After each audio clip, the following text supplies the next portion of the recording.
வணக்கம் viewers, welcome to Tamil Mojo. Villupuram மாவட்டம் உளுந்தூர்பேட்டை அருகே உள்ள கூவாகம் கூத்தாண்டவர் கோவில் உலக அளவில் புகழ்பெற்ற கோவில்.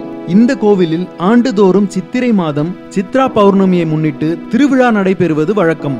இதில் நாடு முழுவதும் ஏராளமான திருநங்கைகள் பங்கேற்கின்றனர். இந்த திருவிழா நடைபெறும் நாட்களில் இந்த திருநங்கைகளின் திறமைகளை வெளிப்படுத்துவதற்கும் அவர்களை உற்சாகப்படுத்துவதற்கும் இந்த விழுப்புரம் மாவட்டத்தில் பல்வேறு கலை நிகழ்ச்சிகள் நடைபெறுவது வழக்கம். கூவாகம் மகாபாரத வரலாற்று சிறப்பு வாய்ந்ததாக கூறப்படுகிறது. இங்கு அமைந்திருப்பதுதான் திருநங்கைகள் தங்கள் கடவுளாகவும் கணவனாகவும் கொண்டாடும் அரவான் அமர்ந்திருக்கும் கூத்தாண்டவர் கோவில்.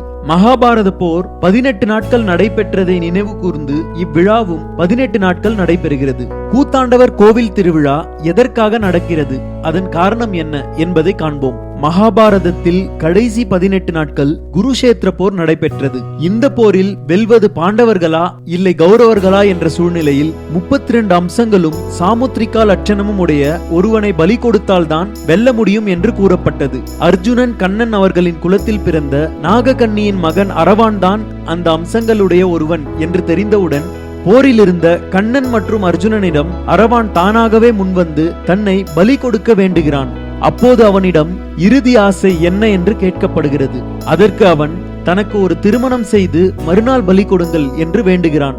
இதற்கு எந்த பெண்ணும் முன்வராததால் கிருஷ்ணரே மோகினியாக அவதாரம் எடுத்து வந்து அந்த அரவானை திருமணம் செய்கிறார். மறுநாள் அரவானின் தலை வெட்டப்பட்டவுடன் மோகினி விதவை கோலம் கொள்கிறாள் என்பதன் அடிப்படையில் தான் இந்த கூத்தாண்டவர் கோவில் திருவிழா நடைபெறுகிறது. இந்த திருவிழாவில் மிக முக்கிய நிகழ்வு என்னவென்றால் திருநங்கைகள் தாலி கட்டிக் கொள்வது. இதில் ஏராளமான திருநங்கைகள் தங்களை ஒரு புதுப்பெண் போன்று அலங்கரித்துக் கொண்டு இக்கோவில் பூசாரிகளிடம் தாலி கட்டிக் கொள்கிறார்கள்.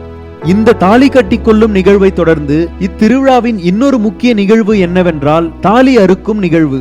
அனைத்து திருநங்கைகளும் தாலி அறுத்துக் கொண்டு தேரோட்டத்தில் கலந்து கொள்வார்கள். இந்த தேரோட்டத்தை தொடர்ந்து இத்திருவிழா நிறைவு பெறும். திருவிழா முடிந்து வீடு திரும்பும் அவர்கள் குறிப்பிட்ட சில நாட்கள் வரை விதவை கோலத்தினை மேற்கொள்கின்றனர். பின்னர் மீண்டும் திருமண கோலம் பூண்டு தங்களின் இயல்பு வாழ்க்கைக்கு திரும்புகின்றனர். அவ்வாறு திருநங்கைகள் இயல்பு நிலைக்கு திரும்பும் நிகழ்ச்சியில் அவர்களது குடும்பத்தினர் மற்றும் பொதுமக்கள் கலந்து கொள்வது வழக்கம். இவர்கள் தங்களை ஆண்டவனின் மணமகள் என்று பெருமையுடன் கூறிக்கொள்வது குறிப்பிடத்தக்கது. இந்த திருவிழாவில் மிகவும் குறிப்பிடத்தக்கது திருநங்கைகளுக்கான மிஸ் கூவாகம் அழகி போட்டி. இந்த மிகவும் சிறப்பு வாய்ந்த திருநங்கைகளுக்கு அங்கீகாரம் கொடுக்கும் மிஸ் கூவாகம் அழகி போட்டியில் பங்கெடுப்பதற்காக அறிவிலும் அழகிலும் மற்றவர்களுக்கு சளைத்தவர்கள் இல்லை என்று தங்கள் மனதில் 1000 வருத்தங்கள் இருந்தாலும் திருநங்கைகள் இந்த மிஸ் கூவாகம் நிகழ்விற்காக பல மாதங்கள் தங்களை தயார்படுத்துகின்றனர். இங்கு நடைபெறும் கலை நிகழ்ச்சிகளில் திருநங்கைகள் பரதநாட்டியம், இருவேறு குரலில் இனிமையாக பாடுவது, கரகாட்டம், தனி நடனம், குழு நடனம் என ஆடி பார்வையாளர்களை வியப்பில் ஆழ்த்துவதும் குறிப்பிடத்தக்கது.